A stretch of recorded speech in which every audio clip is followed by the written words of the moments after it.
10 லட்சம் வாக்காளர்கள் இருக்கிற இந்த தொகுதியில ஒரு ஓட்டுக்கு 1000 ரூபான்னு ஒருத்தரால கொடுக்க முடியுதுன்னா அப்போ எத்தனை கோடி அவங்க ஓட்டுக்கு செலவு பண்றாங்க யோசிங்க.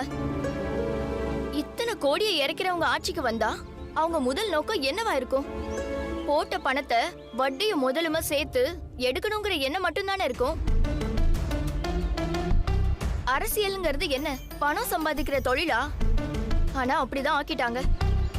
அதுக்கு தெரிஞ்சோ தெரியாமலோ நீங்களும் ஒரு காரணம் ஆயிட்டீங்க. உங்களால இந்த 1000 ரூபாய நேர்மையான வழியில சம்பாதிக்கவே முடியாதா?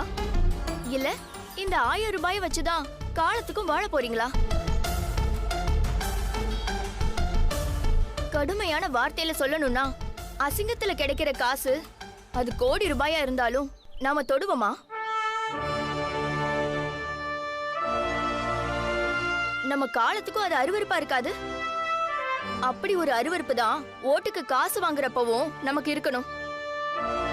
ஓட்டுக்கு காசு கொடுக்கறவங்க அசிங்கத்துக்கு சமமானவங்கன்றத நீங்க உணரணும். அவங்க காசு வாங்குறாங்க, இவங்க காசு வாங்குறாங்க, நான் மட்டும் வாங்காம இருந்தா மாற்றம் வந்துட போதான்னு யாரும் நினைக்காதீங்க. 4 பேர் கை நீட்டி காசு வாங்குறப்போ நீங்க அவங்க முன்னாடி காசுக்கு எங்க ஓட்டை விற்க மாட்டேன்னு சொல்லிதான் பாருங்களேன். உங்களுக்கு உங்களை நினைச்சே ஒரு பெருமிதம் வரும். அந்த பெருமிதத்துக்கு கோடி ரூபாய் கொடுத்தாலும் ஈடாகுமா? ப்ளீஸ், நம்ம எல்லாருக்காகவும் தான் நாங்க பேசிட்டு இருக்கோம். சம்பாதிக்கிற நோக்கத்தோட யார் எலெக்ஷன்ல நிக்கிறாங்கன்னு உங்களுக்கு நல்லாவே தெரியும். அவங்கள ஜெயிக்க வச்சிடாதீங்க. அன்பு அண்ணி, இந்த தொகுதி மக்கள் நலனை மனசுல வச்சு உங்களுக்காக குரல் கொடுக்க தான் இவங்க அரசியலுக்கே வந்திருக்காங்க.